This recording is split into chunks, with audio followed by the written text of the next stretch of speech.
পেছন থেকে কিডন্যাপ করে নিয়ে গিয়ে এত মারা হয়েছিল ওই জায়গাটায় যে ওরা ভেবেছিল কি লাস্টে হয়তো আমি মরেই যাবো, ওখানে রাস্তায় ফেলে চলে গেছিল। পুলিশ প্রচুর রাস্তা দিয়েছিলেন, তারপরে আর পুলিশের কোনো রিপ্লাই বা কিছু নেই। আমার ধরে আমি কলেজ যাই না, আপনি রেকর্ড চেক করে দেখতে পারেন। আমাদের নয়না চ্যাটার্জি ওর মতোই সবকিছু বলতেন, কথাবার্তা সব কাজ করতেন। শুধুমাত্র কলেজের পড়ুয়াদেরই যে হেনস্থা করতো মনোজিৎ বা তার দলবল এমনটা নয়, এমনকি তাদের অভিভাবকরা তারাও কিন্তু এই মনোজিতের দাপট, মনোজিতের রোষের হাত থেকে ছাড়া পাননি। কি অভিযোগ অভিভাবকরা করছেন দেখুন। ওখানে উপস্থিত ছিলেন নয়না বন্দ্যোপাধ্যায় প্রিন্সিপাল, তিনি চিঠি করে আমাদেরকে ডেকেছিলেন, এবং অশোক দেব।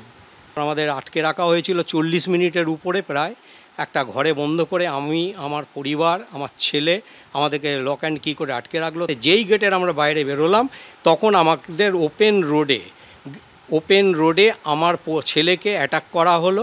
দলবল ওখানকার তারা অ্যাটাক করলো, আমি বাধা দিতে গেলে আমাকেও মারা হলো, আমার স্ত্রীকে ধাক্কা মারা হলো। এখন যদি ব্যবস্থা কড়াকড়িভাবে নেওয়া হতো তাহলে আর পরবর্তী এই রকম ঘটনা আমাদের দেখতে হতো না। মনোজিতের দাপট যে শুধু কলেজ চত্বরের মধ্যেই সীমাবদ্ধ থাকতো এমনটা নয়, সে তার প্রভাব বিস্তার করেছিল কলেজের বাইরেও। অভিযোগ, চলতি বছর 13ই এপ্রিল কলেজের পাশে একটি এটিএম এসে ধূমপান করতে করতে ঢুকে পড়ে। বাধা দিতে গেলে নিরাপত্তা রক্ষীকে বেধড়ক মারধর করা হয়। তিনি 100 ডায়ালে ফোন করেন, পুলিশ ডাকেন এবং পুলিশ পৌঁছলে তাদের সামনেই একজন সিভিক ভলেন্টিয়ারকে চড় মারে এই মনোজিৎ মিশ্র। থানায় নিয়ে যাওয়া হলে সেখানেও কিন্তু হম্বিতম্বি করতে ছাড়েনি সে।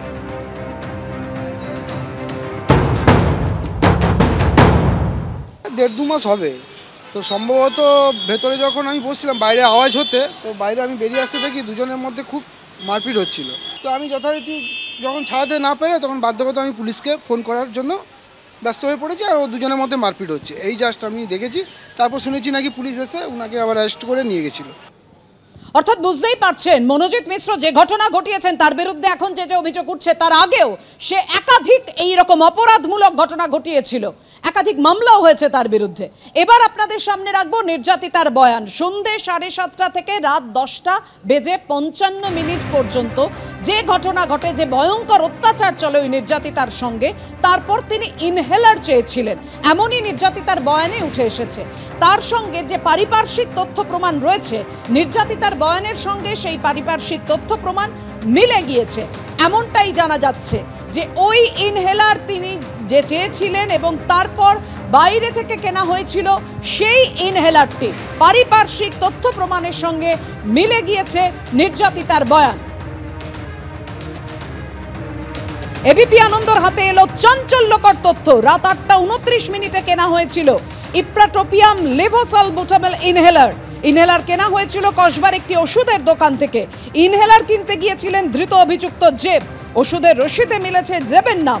350 টাকা দিয়ে ইনহেলার কিনেছিলেন জেব ওষুধের দোকানের বিল মিটিয়েছিলেন ইউপিআই অ্যাপের সাহায্যে। কিছু টাকা নগদে দিতে চেয়েছিলেন জেব। দোকানদার আপত্তি করায় পুরো টাকা মেটান ইউপিআই অ্যাপের সাহায্যে। দোকানের সিসিটিভি ফুটেজ বাজেয়াপ্ত করেছে পুলিশ, বাজেয়াপ্ত হয়েছে মানি রিসিটও।